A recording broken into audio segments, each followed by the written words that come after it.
Welcome to the Alain Elkann interviews, an unprecedented window into the minds of some of the most well-known and respected figures of the last 25 years.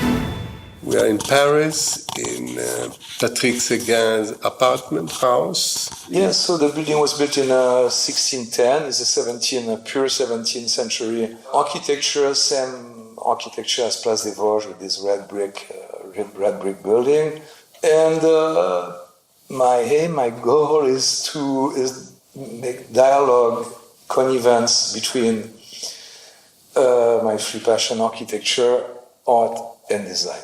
My gallery is specialized for 30 years now, opened the gallery in 1989, modern design and architecture, mid-20th century French, very focused.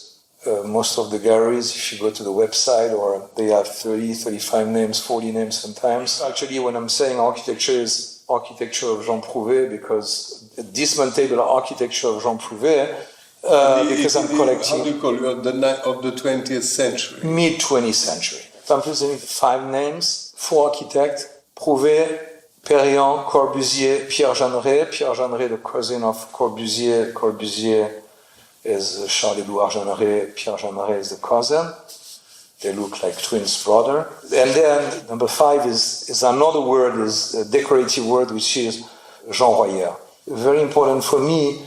For most of those, I have published many. For example, Prouvé have published 25 books, including these 3 set volumes here on the table with 15 books on architecture on every of 15 of these houses. I'm not saying it's only 15, but 15 typology of these Prouvé houses, including his personal house, his family house in Nancy. And many, like for example, Prouvé, I have published the 2 largest books, 800 pages each on 2 volumes. And same with Jeanneret. And actually, I like the idea of, it's for me a pleasure working here at home with like my team coming for the preparing this publication. It's sometimes like for the last one, 4.5 years working on this, but it's a big pleasure, and I think it's very interesting. Let's go back to you. I think you were young in Montpellier, no, in the south of France. Yeah, I was born in Montpellier, in the south of France. In the Provence. How come? Because you are not an architect. No. You are not a designer. How come you decided to dedicate your life to this? Because at the time, now it's fashionable, famous, well-known, and very expensive. But how did you come into this? In my family, there is no art ADN. And my first job was, I had restaurant and nightclub. You probably, I don't know if you know, but for 11 years I had run from 75 actually to 86. When I arrived in Paris in 86. For 11 years I had restaurant and bar in south of France. For season, like for example in south of France, like you have season in Italy and those restaurant and bar opening just for so that was my job. I come from that, and then I opened 2 one-night club in Paris. In 86 I arrived in Paris, and 86, 87, 88 I owned a restaurant called the Distrito. It was 1 block from where Pinot is. Distrito. This is 1 block from where Pinot is opening in Les Halles now, the foundation with Ando actually. So, and I had this restaurant and 2 one-night club. Tuesday, 2 one-night club. At the time was 1 night club, so you open like 1 night. Tuesday called Les Étoiles, and Friday called Le Globo. I couldn't sleep before 6 o'clock in the morning. My daughter now is 29. She will turn 30. It's this period where I decide to change my life, and I decide to wake up at 6 o'clock instead of sleeping at 6 o'clock. It was not easy. I still don't wake up at 6 o'clock, but it's... No, I just decided to change my life. It was too much night, too much And I was collecting very modestly. Very modestly. So I decided to open a gallery at the time, and we just, as you say, I don't know, je me suis jeté à l'eau. And I jumped. I was always interested in, I was going to flea market in Montpellier, I was going to flea market in Paris, I was buying and selling, even if I didn't have a gallery, I was always trading, buying and selling, and then one day I decided to open a gallery. And I opened a gallery, and I have to say, it's a lot of things. It's work, it's institution. You decided to open a gallery? And we opened a gallery in La Bastille. Actually, I have an amazing industrial building, which is architecture by Jean Nouvel. Immediately it was done by Jean Nouvel? No, later on. I know Jean will confirm, I know Jean, I'm the godfather of Jean's daughter. We know each other for 35 years, at least.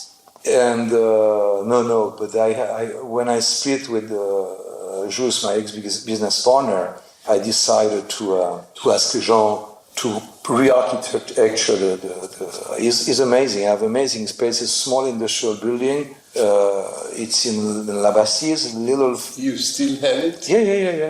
Yeah. It's beautiful, huh? And so when I opened the gallery in '89, I have to say I have no idea.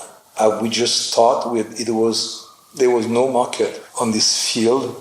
I was collecting contemporary art. We jump in.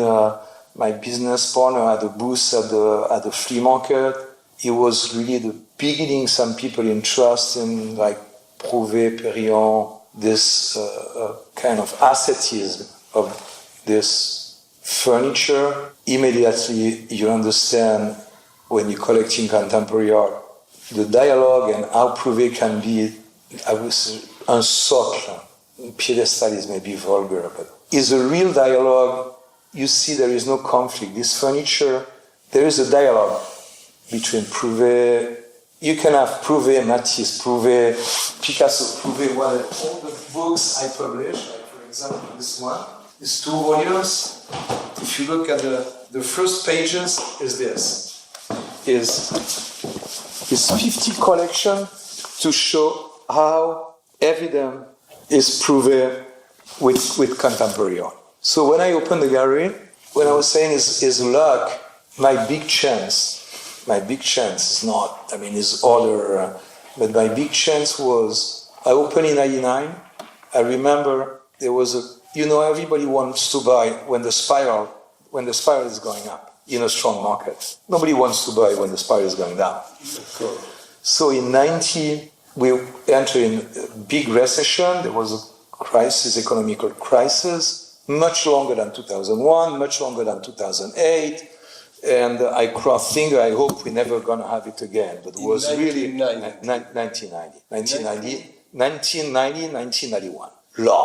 Long time in France, 7-8 years. And in American, they recover always faster than us, but for a few years was very, very difficult. Beginning of Iraq and related to it. So my chance was, I had this idea, we had the archive. I always work with the archive and all these old books, like we see in the one, the boom. And then I knew there were for example, we were talking about Chandigarh, and we were talking about Mi Ferma in this experience of the city built for Chandigarh, the administration and politics of north of India and Mauritania. The city built by Corbusier, no? Yeah, it's been built by, so actually Nehru, 1947, is the partition, and Nehru hired Le Corbusier to build this city for administration and politics of north of India, the Punjab, and is the Sukna River between Punjab and Haryana, and so he built this city for the administration of these 2 states. It's 1 hour plane north of New Delhi, and for 1 million person, and it's absolutely, Alain, it's just unbelievable. You ask authorization to get in the Sector 1, which is what we see in picture, the High Court, the Assembly, and the Secretariat were the minister. So you need authorization for the Sector 1, but you can apply and you ask me before. But it's absolutely, it's just unbelievable. So it's Brasilia a few years later, but it's the first experience for a complete city built from scratch, from zero. So before that, that was in 2000. Why you were lucky? What does it have to do with this? I was lucky before, actually. I was lucky about this, as my experience, sorry. 1990 was this very difficult crisis. Mm-hmm. And myself, I just knocked the door of all this administration I knew. And for example, where I put this postcard, I think there's this postcard here, showing about the entire 454 chairs, you can see there, and 87 compass tables. I had to dismount the top, which are here, to stack them, like the compass, one compass in the other one. How many you bought? 454 Prouvé chairs and 87 compass tables. You have them here. It's in my gallery. You can even take a photo of it. 87 compass tables. Yeah, 454 chairs and 87 compass tables. In 1990. 1990. But the thing is, I bought them, I paid a down payment, and I went to see administration. I didn't know how to pay it, actually. But I knew I had 1 year at the time they replaced the furniture because I didn't want to replace myself. It took 1 year for myself to find the money and buy it. And so I did this with the French administration, Cité Nationale de Paris. I did it with the famous Cité Universitaire in Antony. And were they very expensive? I bought it for nothing because it was nothing at the time. And just saying about my experience is I was lucky because I could have never built this market with a strong economy. People sometimes complain businesses, but if you find built this my inventory or the market with a strong economy. Well, because you wouldn't have the money to buy it. Because it would have been, I didn't have the money to buy it, whatever, but it cost nothing, so I couldn't. And why then you couldn't buy it with a strong economy? Because today, so at the time I was trying to sell, I speak with my friend and say, if you want to buy a Prouvé chair, I can sell it to you for 1,000 French francs, which is 150. I was trying to sell them for $150. And you can buy them, I said, for by 1, by 10, or by 100. Nobody wants it. And then I had to build this. I wasn't alone, but we had to build this market. And now, how much is the chair worth today? The same chair? Depends the condition, between $18,000 and $25,000. I think I was lucky. I was lucky to born during this, when I'm saying born, to open the gallery at this time. Because, Alain, you understand, it's difficult to build, today, you see these mega galleries. It's very difficult to exist when you're a very young cutting-edge gallery. And so... Yeah, but how come this French picture and furniture is so valuable today? Why people like it so much? In your house, you have contemporary artists like Marc Gauguin, Prince, Basquiat. Why people want furniture, lamps that are 1935, 1940, 1950, and this kind of furniture, let's say killed, but people who once upon a time wanted to have Louis XVI, Louis XV, Empire furniture, now they can't stand it anymore. I think it's no... This furniture has very, very expensive nowadays in the auctions or in the galleries. Do you think this is just a fashion, or what is it? At the time, it was very difficult for myself to make accept this furniture which are not made out of precious wood or like a galusha, for example, for the Art Deco, or at exception of Royer with straw macadamia, very precious wood was this furniture, I have to say, pretty architect furniture. That I can't speak with Prouvé, but I think Prouvé, and I never met him. But also, Prouvé also, what is again very strange. Now, museums and very wealthy people buy this kind of furniture that was made for Africa, or was made for workers, or for schools, or public offices. I don't think Prouvé had in mind to do this for elegant homes in New York or in London or Paris. I will answer more generally. I remember we were in Les Tuileries when I built Ferrambal, and the question were asked by a journalist who said, but why these houses, they were meant to be for a displaced person after the war, why they will finish in a property as a guest house, or as a pool house, or like those furniture 20 years ago made for administration finish. And Nouvelle said, those houses, either they disappear, soon they are the last few of the last one existing, or we give them a second chance, adapting them, and we give them a second chance with adaptation. Otherwise, they will disappear. And those furniture was the same. We have, at the time, Alain, I show you something, which is, it's in this book. First curtain wall aluminium, 1992. First one? Curtain wall, I show curtain wall. I tried to find it in this book, which I may found it. Yeah. So, for example, this is historic. This is 1949. You see, Prouvé say resolve the problem with a traditional construction. What does it mean? Build the floors, concrete. The rest, Prouvé said the house of my dream is built in a factory. Prouvé was pro-industry. And the house of my dream is built in a factory with this idea of, again, environment, with a precise idea. When I said before, I would love in architecture, we leave no trace on the landscape. So Prouvé said, I prefab this panel in my factory. I send the trucks arrive in the site, and you see the crane, but below the building is a truck avec une poulie. They were building one floor every day. First curtain wall aluminium. Every architect today, even in 5th century, will say it was so genius. It was just so beautiful. In this arrondissement, le 16e, you have a view on the Eiffel Tower, whatever. They turn it down. They turn it down in 1992. I didn't have to fight. I didn't have to spend a lot of money.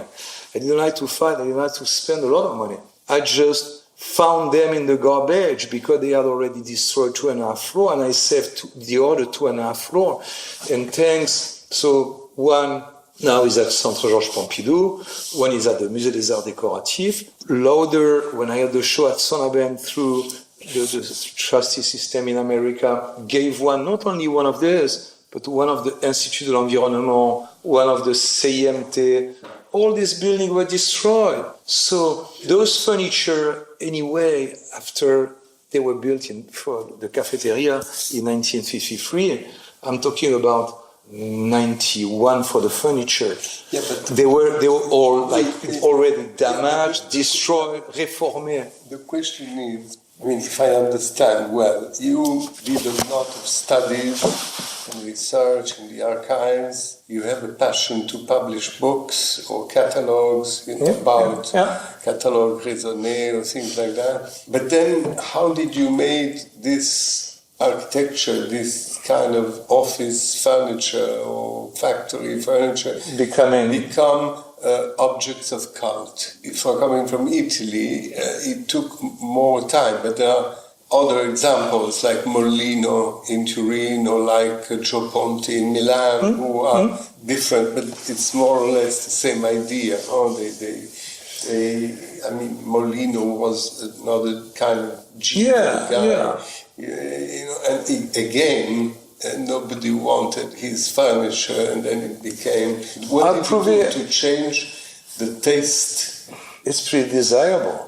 It's very appealing. I think I had a problem at the time because we're not a precious material. But when I look at this file rack was built for Chandigarh, as built as an architecture, it's nothing like really, decorative.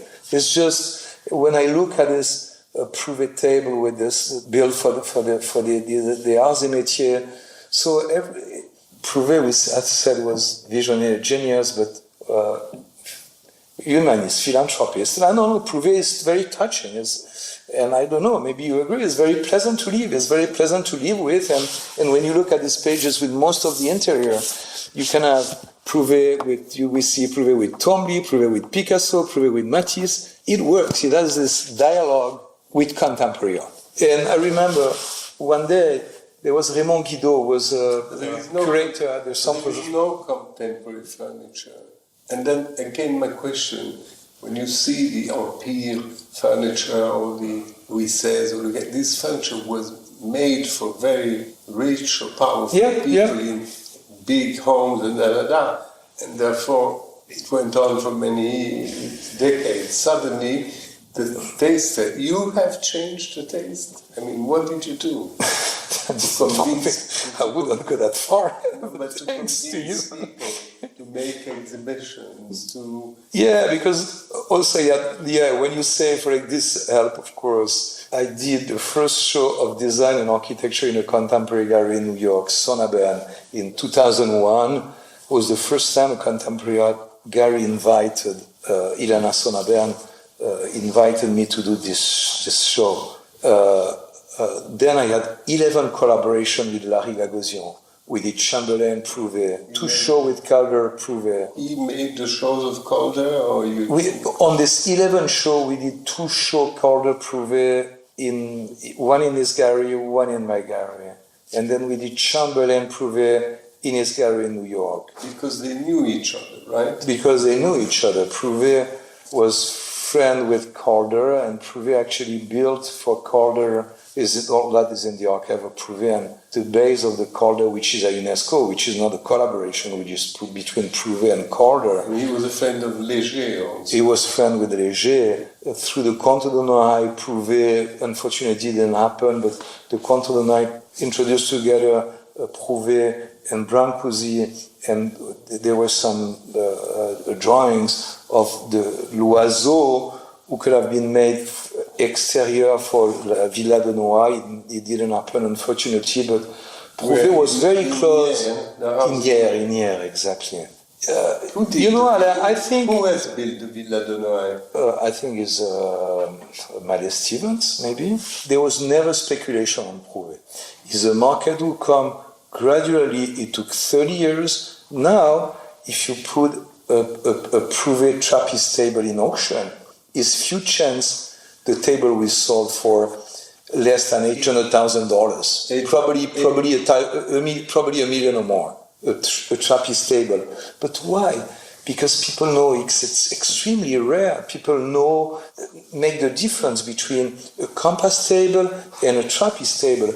If you have a cité armchair like the one we've seen before coming in auction, I'd be very surprised if it's great condition, it's been sold for less than $200,000-$300,000. So there was never speculation. It went from 1 to 1.1, 1.1 to 1.3, 1.3 to 1.6, maybe 1.6 to 2, but never from 10 to 40. It's been very graduate for 40 years. No speculation. And when did you? Because this we talk about. Chair, the basic chair, right, and tables. Then you have, in Paris, here, you have a room with all the maquettes of the different Prouvé houses that you bought yourself, right? From the house of l'Abbé Pierre, political house, then you have a house that was partly rebuilt by the architect Rogers, another one partly rebuilt by the architect Jean Nouvel. You have famous collectors like Maya Hoffman who bought one, for instance, the Abbé Pierre house. How come, you started thinking about rebuilding his homes and sell them? Because one thing is furniture, another thing, because homes are few. And you also did an exhibition in Torino at the Pinacoteca Prouvé. Beautiful, with architecture, furniture, and art. So, Prouvé, first of all, solid will never compete with hollow. The compass is hollow, is empty. So what does it mean? This is what interests me. Prouvé before 1929 doesn't interest me. Prouvé steelsmith when he's working as a forgeron this is his past, this is you, but I'm interested in Prouvé industrial. So Prouvé brought in the idea, and this is why when I did this show, and was the first page, because I love that, when I did the show in Turin, I like the idea of these three images. This family of industrial in Turin, the Fiat, and then this family of industrial in Paris. So Prouvé is industrial. So Prouvé brought in the idea of building a furniture house, this technology used to build a plane or build a car. This is very avant-garde. In the building what? Furniture, car, with the same... He will build furniture and architecture with the same material, the industry of car existing before, or industry of plane, build a plane or a car. So he had this press, gigantic press, and he could press the same technique, same technology as the car or plane industry. So what is the compass? The compass is this. The compass of the house, I'm talking about the compass, but every component of the house, or every component of the furniture is this. He has this press, enormous press, 4 meters. You could press, bend, corrugate a piece of steel or aluminum, very thin, 15 dcm, 1.5 millimeter. You weld it by the inside, and you give the appearance, it's solid, but it's not. It's very light. And Prouvé's father, again, is in the archive, said, Jean, you see a flower, always bend, but never break. Because of what? Because the thin is hollow. So he had this idea of building with minimum material, with this ecological meaning, cette pensée écologique bien avant l'heure. And again, what I was saying, no difference between building a furniture and building a building. This is the proof. This is the table, and this is the Owen facing Social Security in Le Mans. And it's just a gigantic table, it's just the chair missing with 3 legs, and it's just the chair missing. Tell me something, how many houses did you buy? Today I have 24 houses in my I have the largest collection of this Jean Prouvé dismantable house. So the smallest one is 36 square meters, 6 meter by 6 meter, and the largest one is Bouqueval, which is the school of Bouqueval. Okay. This is a suburb of Paris, and it was a competition 1949 by the Education Ministry, and Prouvé won the competition. And he said, we can build a school in 7 days. It was for rural school because Prouvé, again, a humanist. So Prouvé said, in the rural world, everywhere, in Italy, everywhere, parents, they have problem to bring kids to school. Sometimes they have to drive 45 minutes, so kids don't go to school. So let's build some dismantable school, and we can build a school in 7 days, and the teacher house in 7 hours. And it's amazing. And those are houses, actually, they're very inspiring, historical, and as I said before, Alain, I had all these people like 30 years ago, even 20 years ago, now less, but even 15 years ago, they were saying, you want to live in a barrack, and we have to admit, when you look at this picture when we were in my cabanon, they are historic, inspiring, and it's not a cabana, it's not the barrack, it's the cabana of when we all dreaming when we were kids. Yeah, but this is the beginning of the La Maison Préfabriquée, no? Yeah, this is really the first, actually with 1939, With you are Prouvé, you talk a lot about, obviously, about Prouvé, but you said at the beginning that you were also collecting and selling Pierre Jeanneret Charlotte-Perriand, Corbusier Corbusier, and Royer. Yeah. So what about the others? I love the order. I love Pierre Jeanneret. I think Pierre Jeanneret it was less known as Corbusier. It was the forgotten cousin, less now. I think Royer is absolutely amazing with this Royer in this decoration world, which is not my world. Brought an enormous fantasy and poesy with his creation.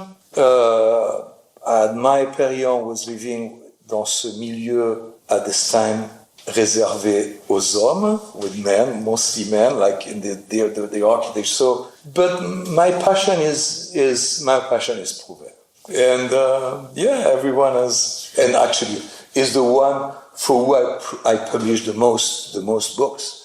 I think the specificity actually of you were talking about this 18th century dealers or dealer with Italian dealer we know. When I open a gallery and when I'm putting this 11 show with Larry, 2 show with Sonaben, actually 3 historical, not 2, I said 2 is 3 historical show with Sonaben.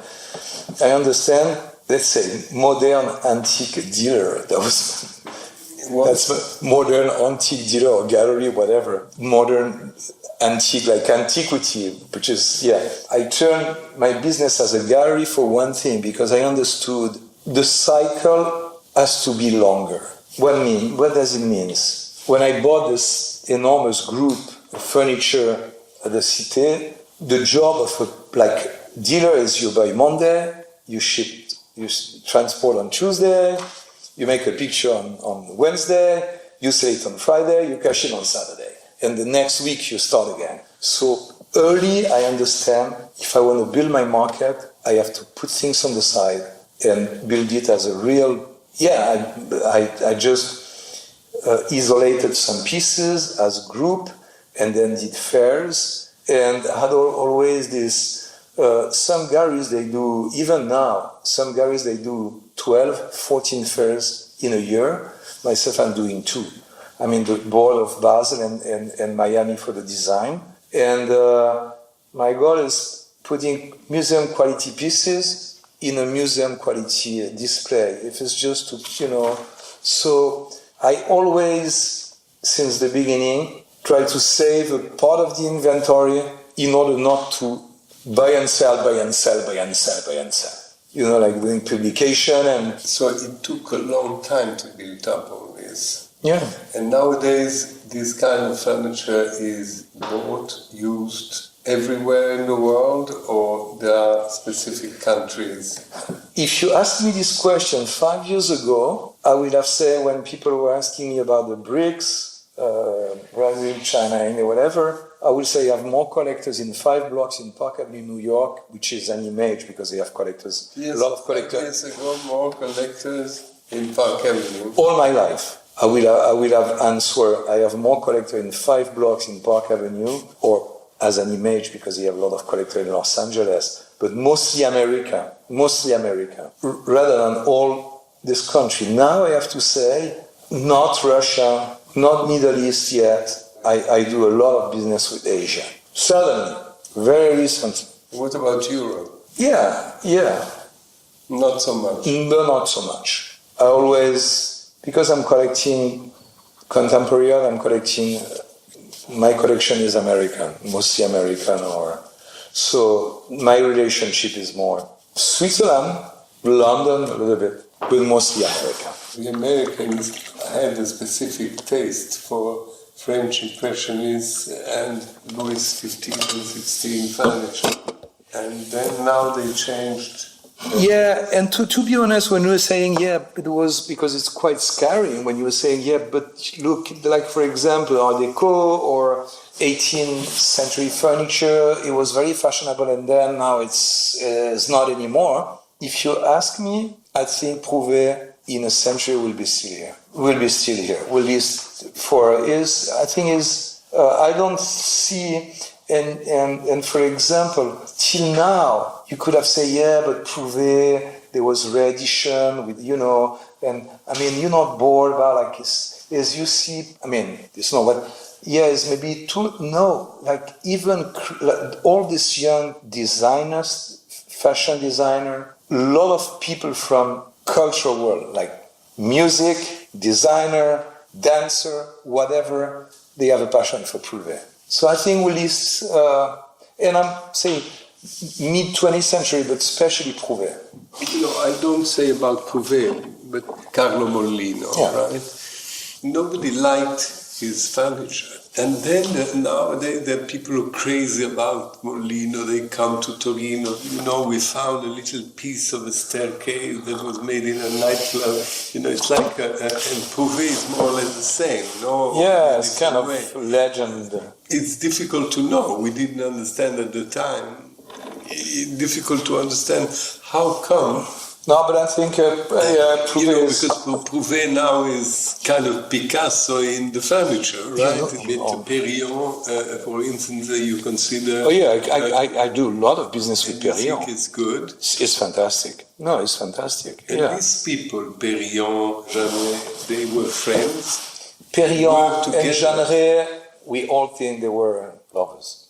Pierre Jeanneret, not Le Corbusier. Perillon, of course, Jeanneret and Corbusier had a very strong, they were cousins, they had a very strong relationship. I can say with Prouvé and Corbusier, Prouvé and Perillon at the time they were living, they had a, I think, great relationship. Then there was a problem 15 years ago with the families fighting for it, but that's another problem. But they worked together, right? They worked together. Perillon and... they worked together. Why they work together? There are pieces who are made... Collaboration. They had collaboration together. Like we see in the Mexican bookshelf, the Tunisian bookshelf. They had a lot of collaboration. They had a lot of collaboration together. And Prouvé was probably... He was esteemed to be a great architect, no? Because, for instance, when there was the Georges Pompidou Center, no? They did this incredible new thing at Les Halles who had never been seen, no? An astronaut that comes into the center of all Paris. He was the president of the jury, right? He was the president of the jury, and nobody wants this at this time. Nobody wants this ugly building with this plastic pipe, blue, yellow, red, built by these two young kids, 33 for piano and 37 for Richard Rogers. So Prouvé was the chairman of the competition at this time and pushed this, thanks Prouvé, and everybody knows thanks Prouvé, if they could build, they have evident affiliation with Prouvé.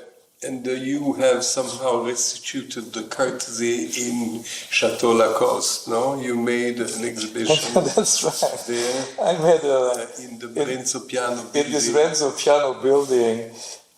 In this Renzo Piano building. I made this Prouvé show actually with my collection of furniture, like I did 10 years ago. It's the second time. The first time I showed my collection was at the Pinacoteca Agnelli, and actually Ginevra Elkann liked this idea. Laurence and myself, we collecting architecture, art and design, and so was our collection of furniture, part of the collection of the art, and one of the Prouvé house was built on the top floor of the Lingotto, on the top of the Lingotto. Below, we see these two Owen, the big Owen of a piano and the small Owen of Prouvé below the master. The master is sitting below as studium. I don't know if they were studium, but... And what kind of new plans you have now? My plan for this next 6 years, and I hope for the rest of my life after these 6 years, is installing this house. After 5 years project with Jean, as I told you, Jean Nouvel built my house in south of France, and it's a prototype, it's a work of art, it's been never built. We're building a troglodytic house underground, and so now after 5 years, we filed 2.5 years for the permit to build, 2.5 years of construction. It's very soon now. It's for February, March. So I will have to put together art and furniture in this amazing architecture. Thanks, Jean. Sort of a museum? Actually, it's not the foundation. It will be not a museum. I don't know what the future will say, but we built it for a family. Actually, it's a family with like 4 guest room. But we have a lot of friends, so we will have friends and family. But it's not professional. It's very. So I will have 2 of my Prouvé houses built around because we have 110 acres, which is 45 hectares. 110 acres, so we will have a lot of. Is big reservation of cork trees. So from nightclub to art and architecture, and so you must be very happy of your choice, no? You had the best of the 2 medals. Yeah. Oh, yeah, I had really fun with nightclubs. You had really fun. I had a good time. And you still have... But I had to stop it. You can't do it when you are... No, but I'm happy, you know what? To be honest, I was extremely lucky because Robert Filiou, philosopher, artist, poetry, said, art is what makes life. Actually, I say it in French. Filiou said, l'art, c'est ce qui rend la vie plus belle, plus intéressante que l'art. Art is what makes life better than art. So it's every day people you meet. I love art, but I like the life I have with art because it's the people I meet, artists, collectors, museum, friends, is amazing. That word is amazing, and I like it. How long ago? 30 years. 89 years, 30 years. Is your wife helping you? Yeah, we built a gallery together. Laurence is, Laurence, you met her? Yeah, Laurence is, and our daughter actually, we say, elle n'est pas tombée très loin de l'arbre. She works with you? No, she works with, and I'm happy, she studied literature and philosophy. She did the double master law, own history. So she's invests a lot, like in university. And then she's personal assistant of Gavin Brown, which is probably the best prospective gallery. I mean, in New York and probably all over. Is one of the greatest prospective galleries. She lives in New York. She lives in New York, and she loves art. And so your life will continue to be preserving, fighting, collecting, especially Jean Prouvé. Fighting every day. You know what? My business, and this is very optimistic. I'm very optimistic with this. My business is at geometry variable geometry. 30 years ago, I was buying 1 piece a day and selling 1 piece per day. When I'll be 90, I'll be still working. But maybe I will chasing 1 piece a year to sell 1 piece a year. But I'll be still active, which is important. And I think you cannot collect, you cannot be interested in art if you're not. I just arrived yesterday from Miami where I spent 10 days and I could have taken a nap in the afternoon. Rather than this, I took a taxi and I get to see, before it closed, El Greco and Toulouse-Lautrec at the Grand Palais. So I think you cannot collect if you don't read, if you don't see the maximum show, if you don't speak with exchange a lot with collectors, artists, institutions, and this is my life. And I love that. Thank you very much. Merci beaucoup. Merci à toi. Alain Elkann interviews.